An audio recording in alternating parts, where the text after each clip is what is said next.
already. And it's a pleasure to be invited to give my thoughts and share my knowledge to this very, very important class. So not in any particular order, I would like us to be very free. Of course, I'll give my talking points, and then whenever there's a question, even through midway through my discussion with everybody, feel free to chip in. So to start with, what does reporting for an international community mean? I think it's very important for us to appreciate the fact that reporting for an international audience is as important as reporting for a local audience. So we go through the same processes of gathering the story, balancing up the story, being objective, everything else that applies to a local audience in terms of gathering the story is what applies when you are catering for an international audience. But there are some differences that develop along the way, because a story that may be of local importance may not necessarily meet the international criteria. Mr. Gondwe, can you hear me? Yes, I can. Mr. Gondwe, can you? Yes, I can. Okay, we lost you for a few seconds, but you're back now. Go ahead. Okay, I don't know where I was lost, but just to recap, when you are gathering a story for an international audience, what we go through in terms of looking for that story is pretty much the same. The contents or the elements of the story are pretty much the same, except that we ought to remind ourselves as we are doing that particular story, whether it is one that the international audience might be interested in. So just to give a very wild example, let's say you are writing for a newspaper in your community there in Nigeria, a very small community.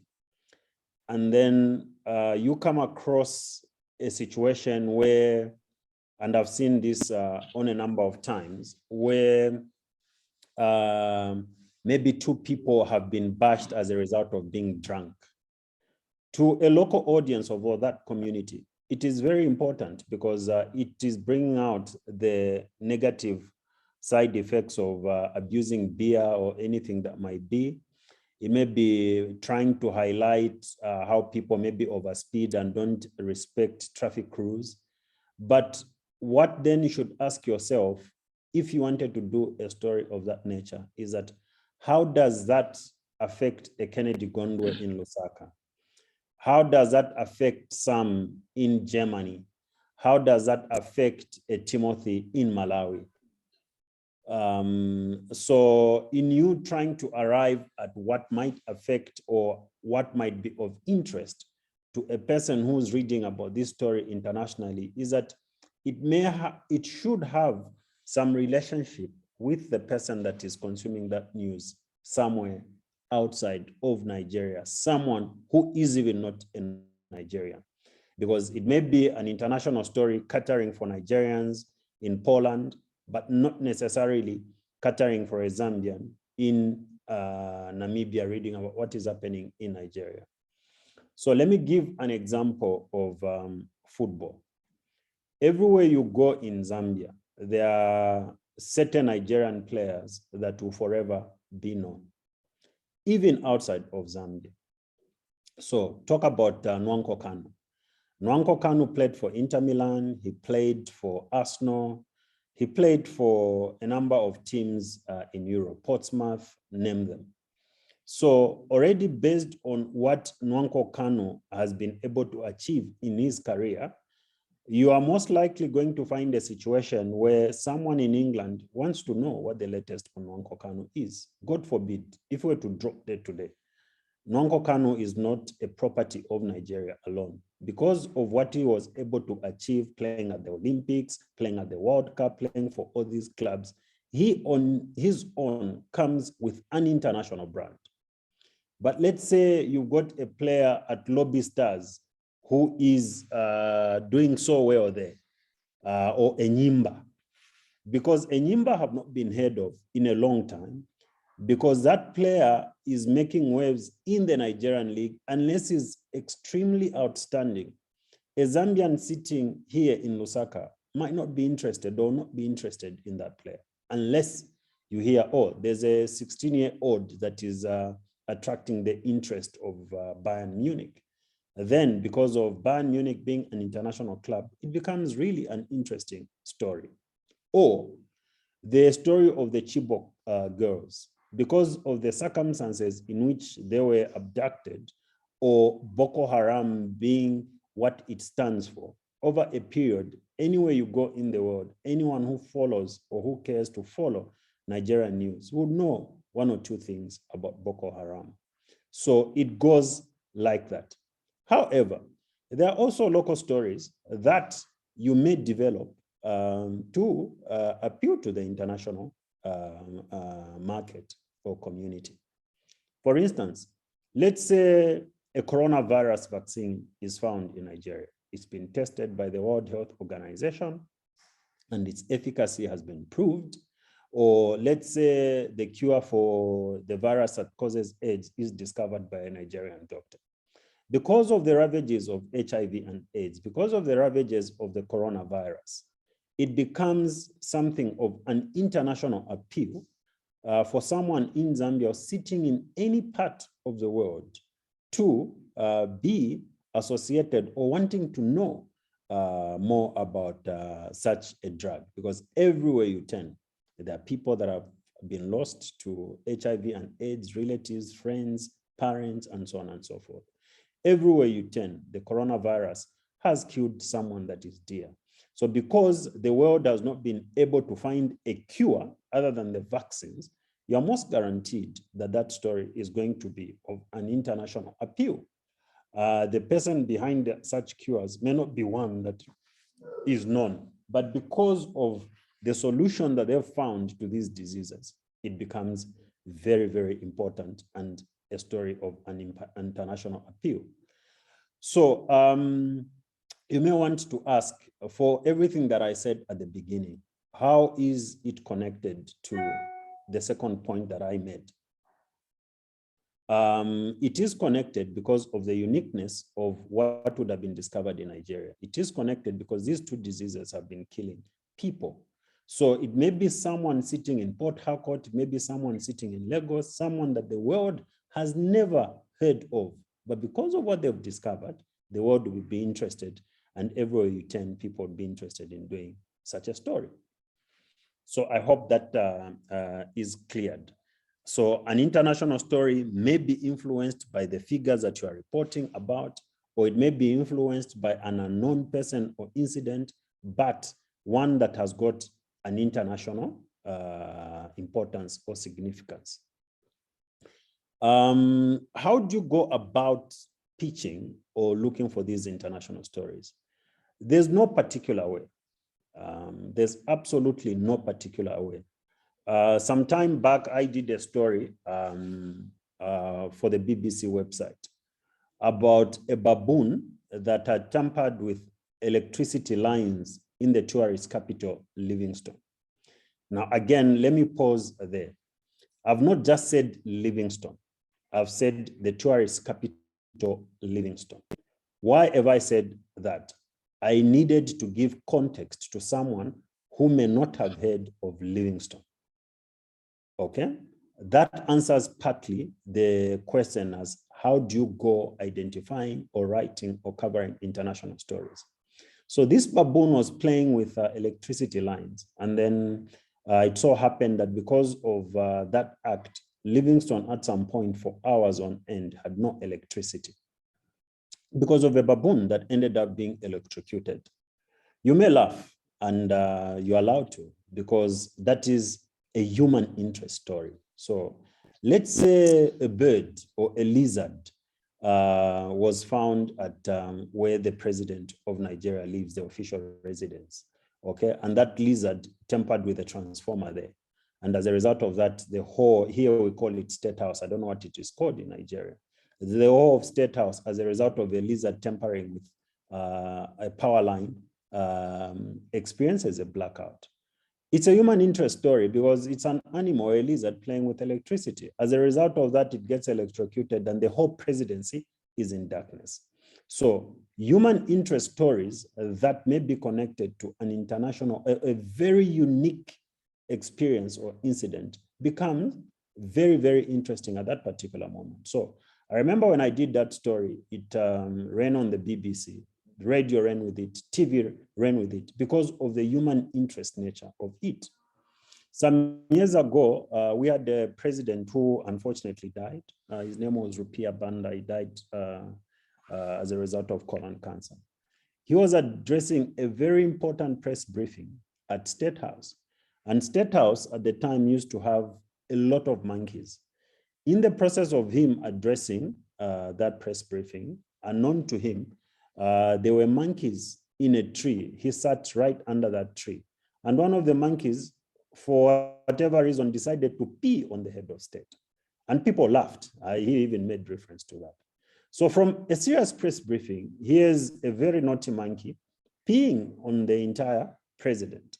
And that captured the attention of people because that's a very unusual occurrence, but of human interest.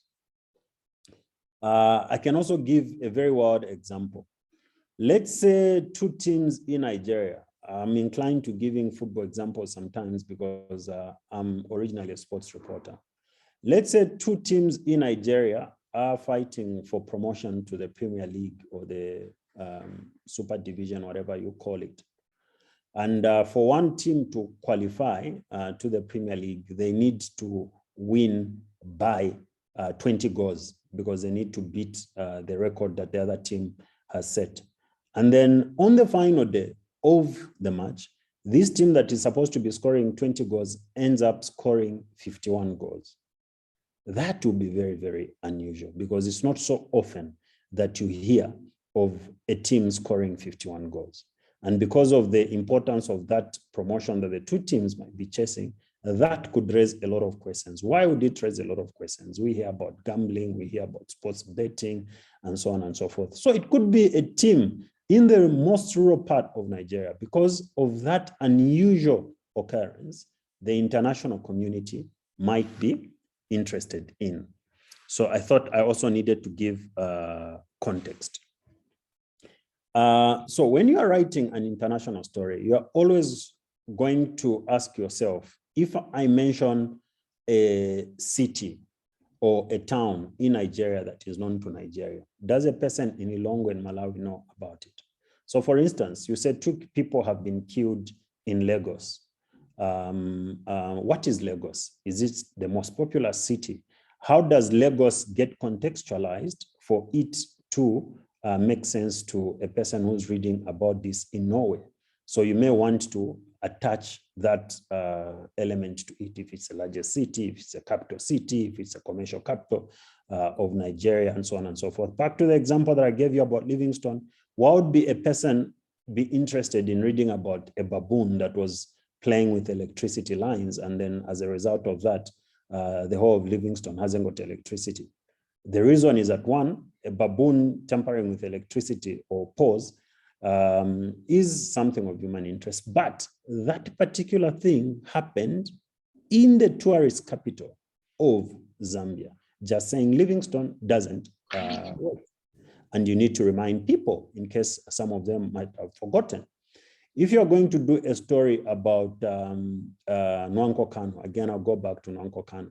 Why is he so important? He's an Arsenal legend.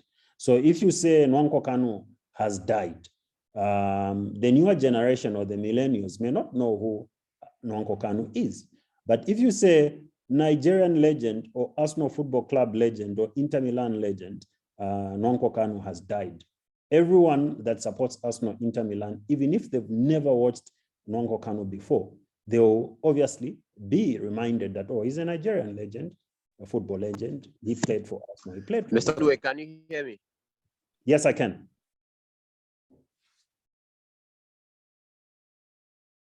Yes, I can. Hello? Hello?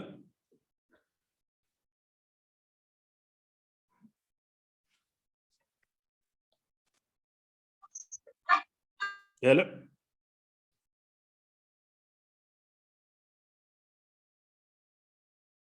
Can anyone hear me?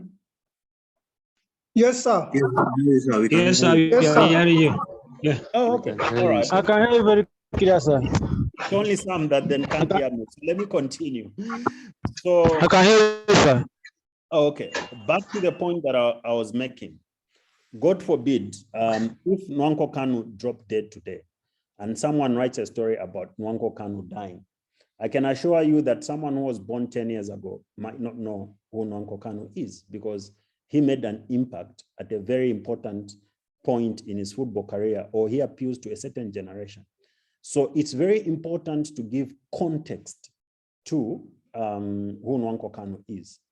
If you've got a player in Nigeria, a legend called Mathematical, I can't even remember his first name, because of what he did back in the day, Peter Rufai, because of what they did back in the day. Mr. Gondwe, his name is Shegun Ogbami. Okay, a lot of Nigerian names are tongue twisting. But that's him, Mathematical. I've met him even before.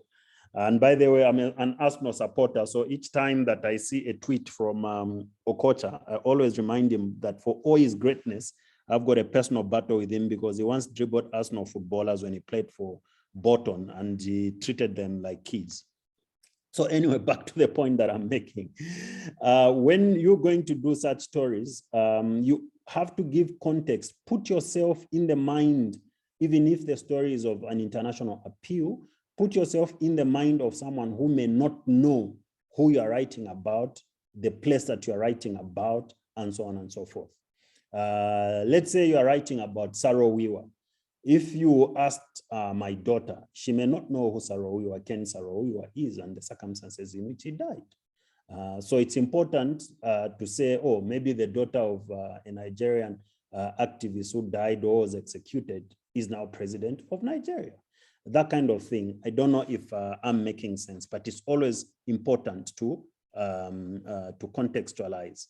If you're going to write about Kalusha Bwalia here, some of you may know him, but people that were born 10 years ago when I'd already stopped playing football may not know him. So it's always important to say former African footballer of the year, Kalusha Bwalia is a new CAF president, or the only Southern African to win the African Footballer of the Year award. Is so much so that at every point that someone is reading, they'll see, oh, this is a very big person in our football. This is someone that is supposed to be known or is known.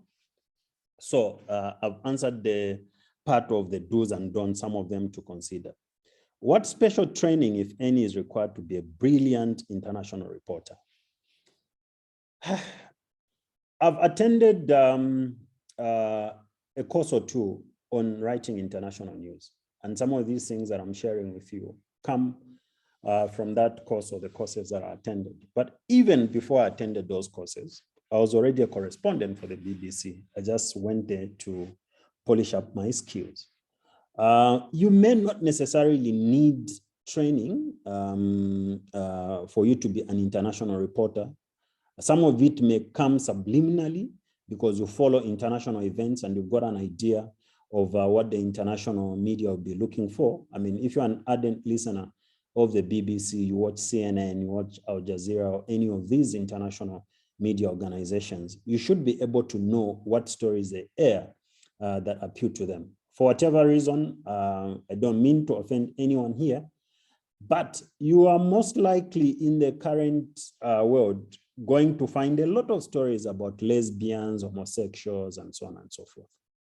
Okay, anywhere you go. So let's say someone has been stoned to death in Nigeria or as a result of Sharia law because they are lesbian or gay. The international media will be interested in such a story. Okay, so it's not that you as a reporter are promoting that, but it comes subconsciously that the international media is interested in such a story. The international media is interested in what is happening in Zimbabwe.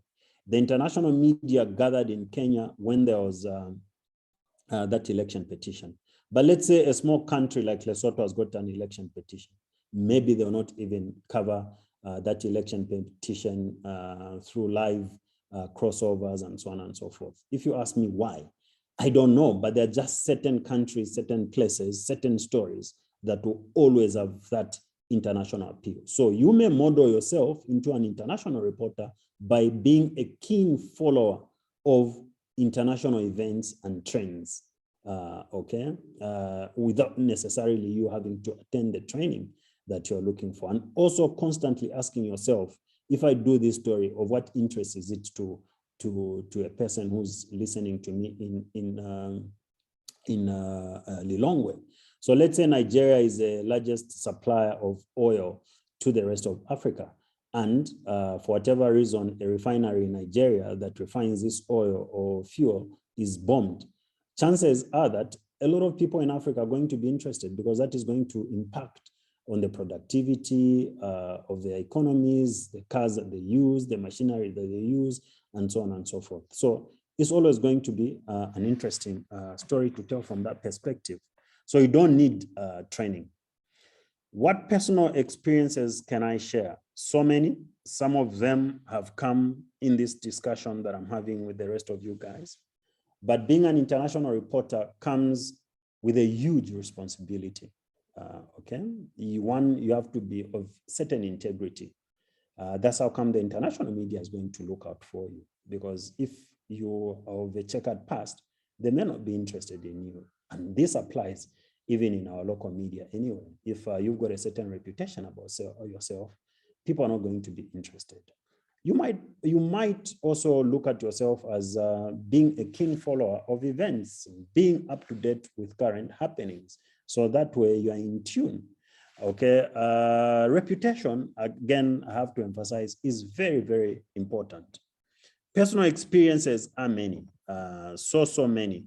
I can tell you that as a result of me being associated with the BBC at a very personal level, there are certain gigs or journalistic jobs that I get from other international media institutions that I would not have gotten if I were just a local correspondent. On a personal level, it gives me satisfaction to meet up, interview people that I never thought in my wildest dreams I would ever meet up or interview. I can give so many examples. I've interviewed the president of Liberia before he became president of Liberia. I've met great friends, journalists from different parts of the continent, like Oluwashina Okeleji, Osaso Obayuwana, name them. I've met stars of the past like Okocha. I've met people like Usain Bolt. I've interviewed the former FIFA president, Sepp Blatter. There's so many, I can't even start. Meeting up with you, people that are attending or listening to me right now, also gives me satisfaction, because it shows how impactful our work can be, so much so that I can get a call from people in Nigeria and say, we want you to speak with students from our class. So there are so many experiences and rewards that have come that today, if you were to ask me whether I would consider being a journalist 50 years from now, I'll tell you, yes, I still want to be a journalist. So I'm done. I open myself up to questions.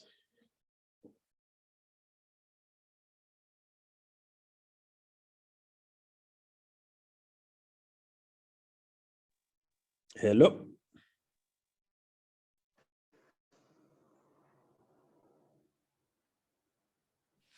Hello. Mr. Gondwe, can you hear me? Yes, I can. Yes, I can hear you. Can you hear me, sir? Yes, I can. Okay. Are you done? Is it time for questions or the lecture is ongoing? No, I'm done. It's time for questions now, because I see that I've got 15 minutes. Okay, brilliant. Fantastic. So please, if you have a question, let me know. I want to see you raise your hand so that we do it in an organized manner. Got a question? Let's have your hands up. I haven't seen any hands up, so I will ask the first question. Mr. Gondwe, what inspired you to take this path professionally? Good question. When I was in secondary school, I wanted to be a lawyer. But I lost my parents at a very tender age. So later on, whilst in secondary school, we started a school magazine. So when I finished secondary school, I didn't have anyone to take me to college for tertiary training.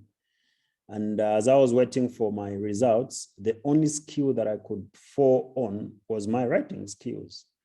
So then I started writing for the then biggest newspaper in Zambia as a correspondent. I didn't even know how to switch on a computer. I didn't even know how to type. So I used to get pages or buy a ream of paper, write, and someone would input the stories for me. And I kept on pushing myself. The passion that was there was really, really burning. And before I realized it, I think a year or two into being a sports reporter, the BBC were opening a football website and they were looking for final league standings from Zambia. So then I remember vividly when my news editor walked into the newsroom saying, there are these people that have been bothering me. They keep on phoning me because my number is on the website. Please talk to them. They're looking for the final league standings. So then I spoke with that person. They told me, no, we are opening a website and the right time we'll talk to you. Cut the long story short, before I realized it, the BBC picked on me as their stringer here. And the rest is history.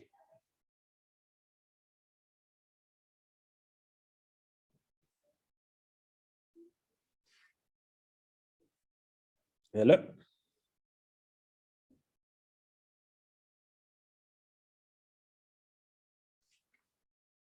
Hello? Yes, we can hear you. We can hear you, sir. Okay, yeah. So I've answered that question. Hello. Okay. All right. Good day, sir. Yeah. Can you hear me, sir? Yeah, I can. Yes, I can. Okay. Thank you very much. My name is Justice, and thank you for enlightening us on international reporting. So please, I want to ask, what are your principles, your profound principles that has kept you relevant in the industry for so many years now? Thank you. Okay. So being consistent with what you report on and what you stand on. So many times do we see human beings. I won't just point at journalists because it's a human occurrence. Someone might be very critical of a certain style of doing things now, but in this case, I'm going to give a specific example of a journalist. And then after being so consistent, another person takes over, let's say the NFL or someone replaces, what do you call, I think the elections for your FA presidency there that is going on. And then someone takes over, the journalist who is so critical is offered a trip to go and cover the World Cup, all expenses paid for by the FA. And then they come back, they completely change their reportage because of the way they were treated, and they're in the pocket of this person who is even doing worse things. Your credibility is going to go. So you always have to remind yourself about the ethics of journalism. You always have to remind yourself about being consistent, being truthful, and writing things that are of a positive or maybe even a negative effect to your readers. And then people are going to respect you that way. Your integrity, personal integrity, is very, very important. So many times have I come across friends in the media here or at international events where we like having fun and sometimes we overdo it. You go for an assignment, you are drinking and you start misbehaving. People are not going to respect you. So in as much as we are human beings, we also want to have fun. I think for people to respect you in our African tradition and culture, you ought first to respect yourself and don't demand for that respect from other people. Your own behavior will radiate or earn you the respect. So it's very important for you to have that personal integrity, to be consistent in what you do, to be respectful, obviously, to the people that you interview, but standing on principles that are based on nothing but the truth. Let the truth always be on your side. Thank you very much, Mr. Thank you very much, sir. I have a question, sir. Yeah. Sorry, who's that? Who's this? Sorry, who's it? Divine, Chuku Divine. Divine, please mute your mic. Don't do that next time, please. Don't do that next time, please. Okay, let's do this in a very organized manner. Sorry, when you sir. put up your hand, Sorry. you're not the only one who did that. So we'll do it in an organized manner, please. Thank you very much. Let's go to John Peters. John Peters, please, you can ask your question.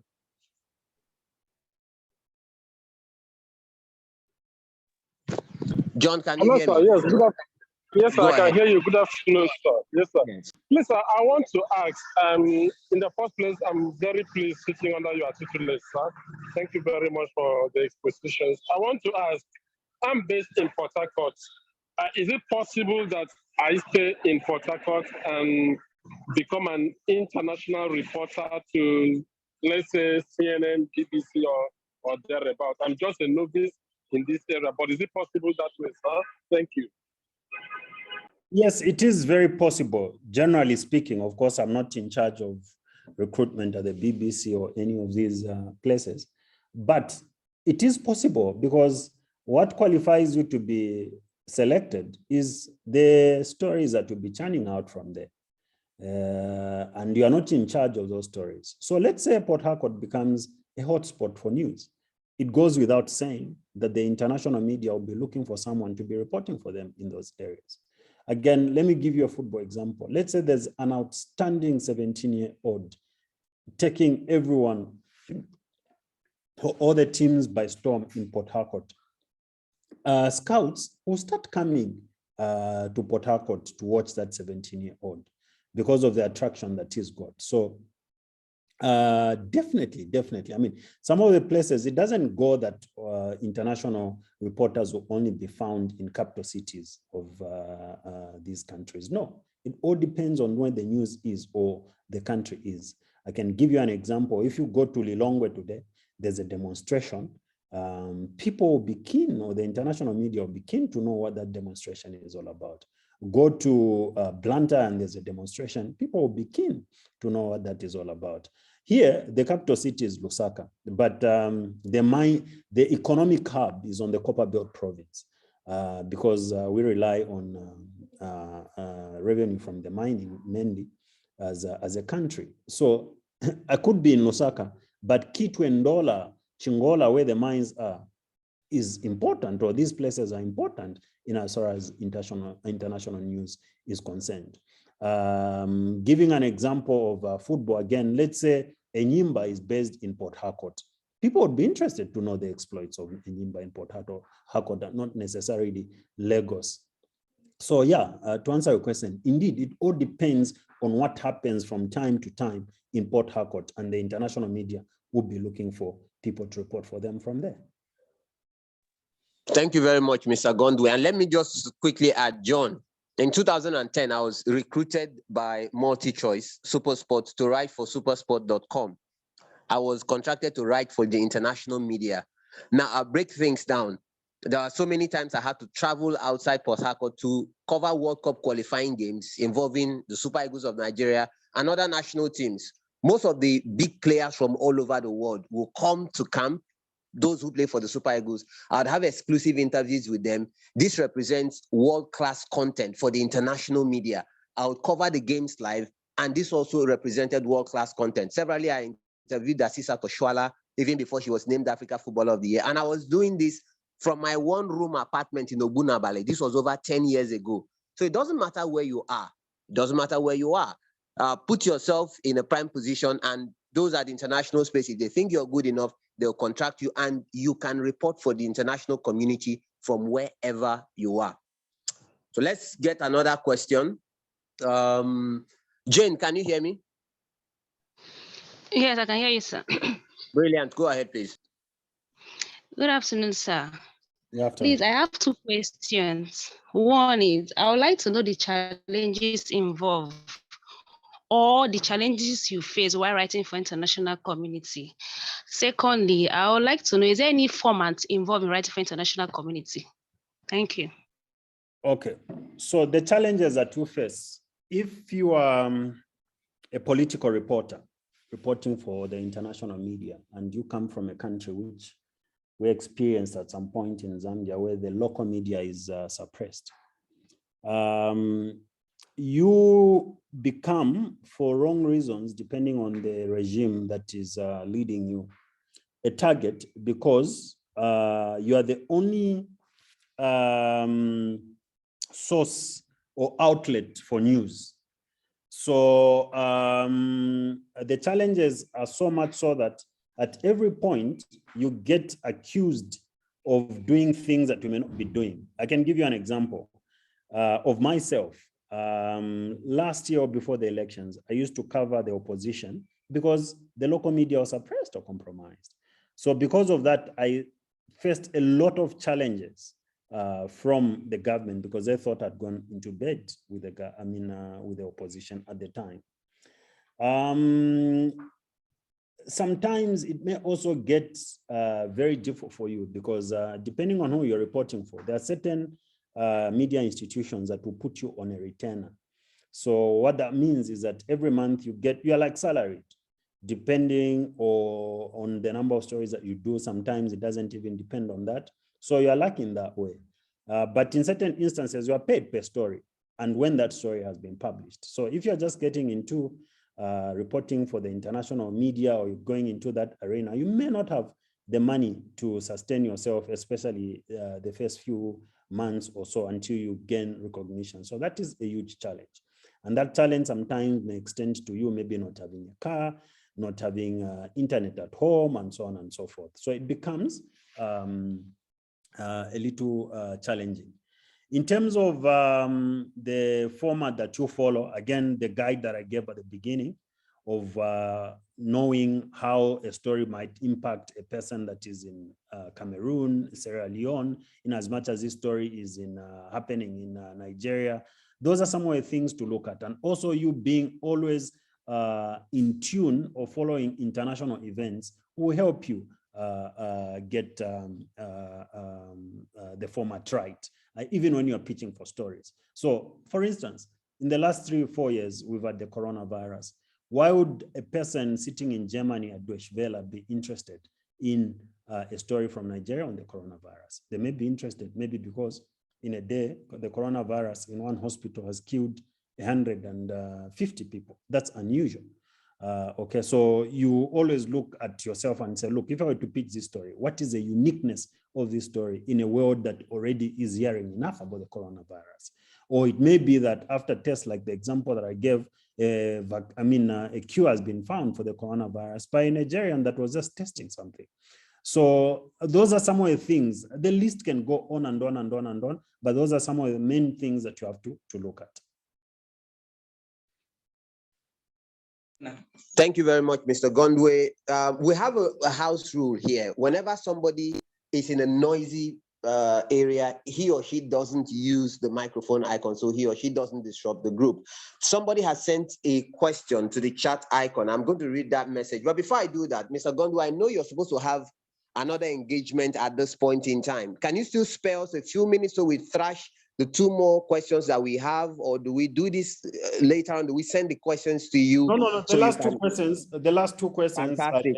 Okay, the last will be done via a live interaction with you. But let me read this one, which came through the chat icon. It says, quote, "Good afternoon, sir.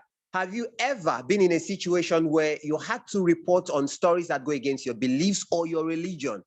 If your answer is in the affirmative, how did you handle such a situation?" Mr. Gondwe. Yes, I have been through such. Everywhere you go, I gave this example. I don't know what I was talking about. The world is so excited around gays and lesbians. And in case we've got any here, please forgive me. I'm just giving this as an example. On a personal note, that is not something that I believe in. But I'm also cognizant of the fact that there are such people, either by choice or by birth.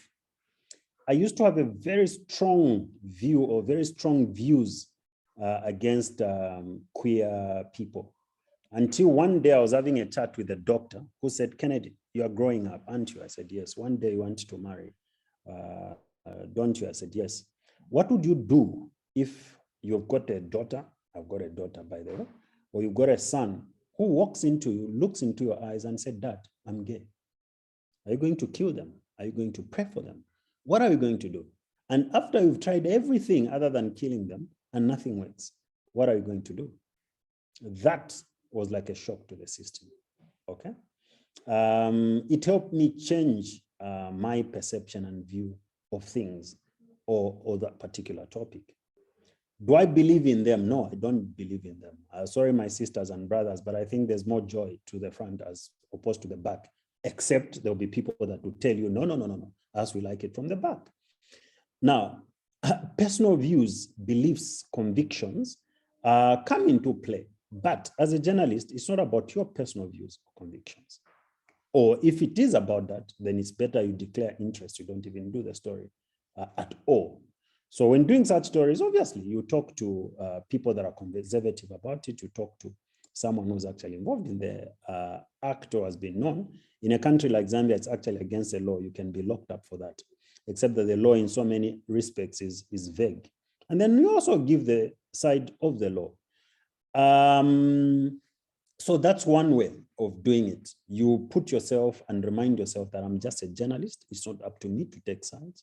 But at the same time, where you feel, this is too much, I cannot handle it, you declare interest and you pass it to the next person. I've reported on, that's why if you ask me today, what is the one area that I like reporting about and I enjoy? I write a lot of sports stories. I like sports because people in the sports arena, yes, there's doping, there's cheating and all that, but they are more real than politicians. A politician will tell you lies with a straight face.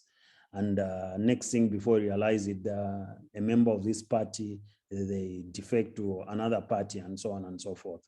So it's always very important that you remind yourself, regardless of the situation that you find yourself in, that you're a journalist, and try as much as possible to divorce your personal convictions and principles from that which you're reporting on. If you cannot do it, then don't do the story. There'll be a next person to do it. It's only normal and acceptable in journalism and many other professions to declare interest because of your religious beliefs or personal convictions.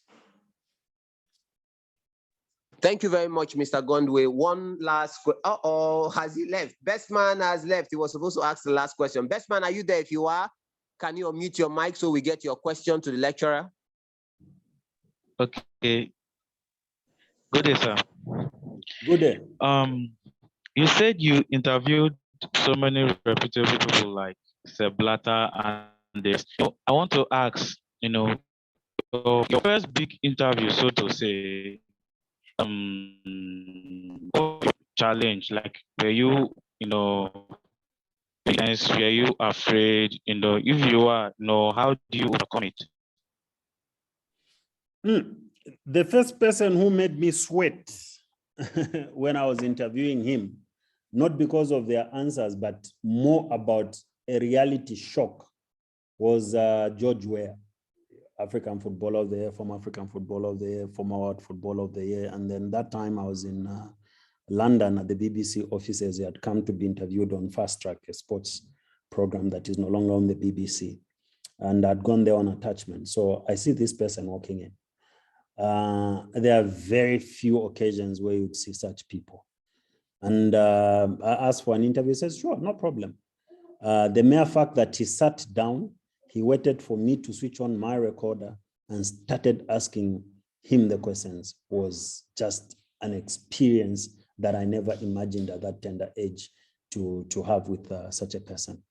But as you go on, you interview this guy, you interview this big person, it becomes natural. It becomes very, very normal for you. And of course, depending on who you're interviewing, there are certain people with different temperaments.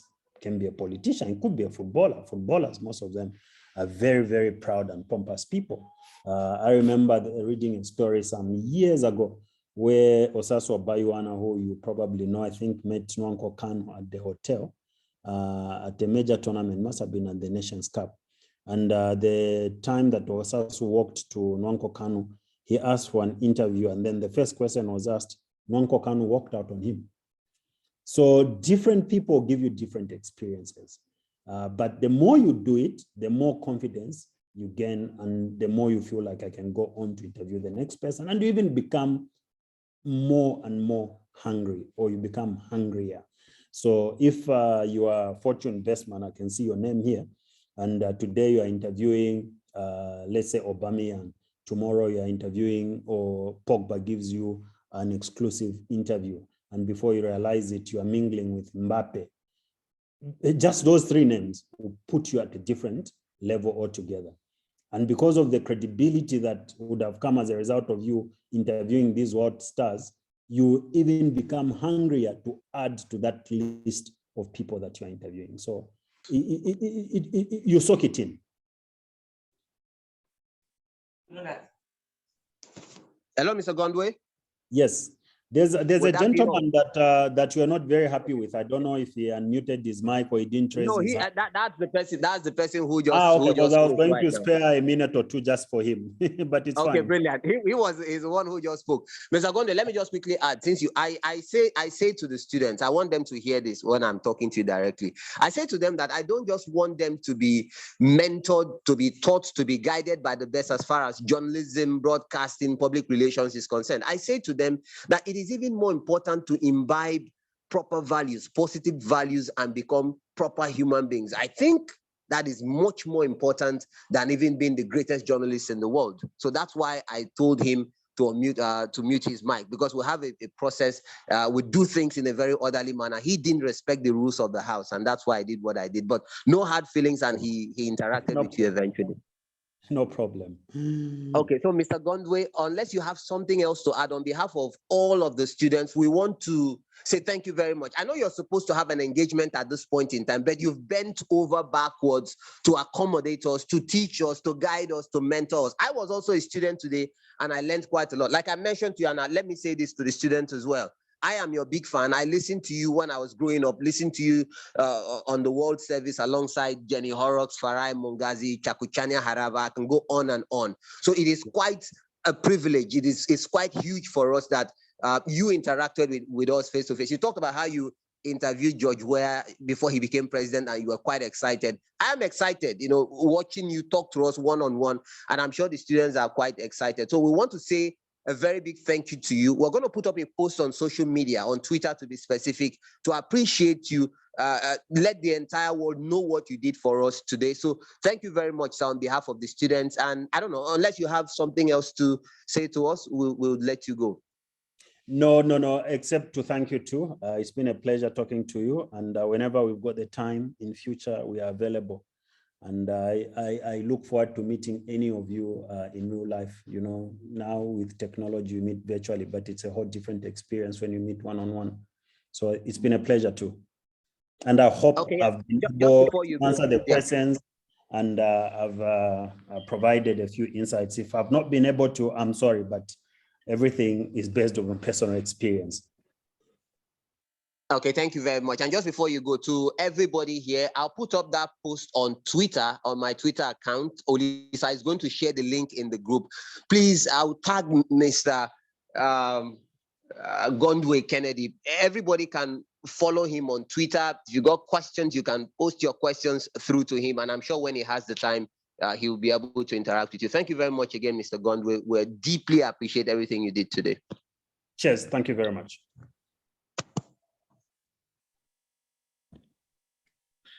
Okay, so officially the meeting is over. Have a wonderful day, everybody.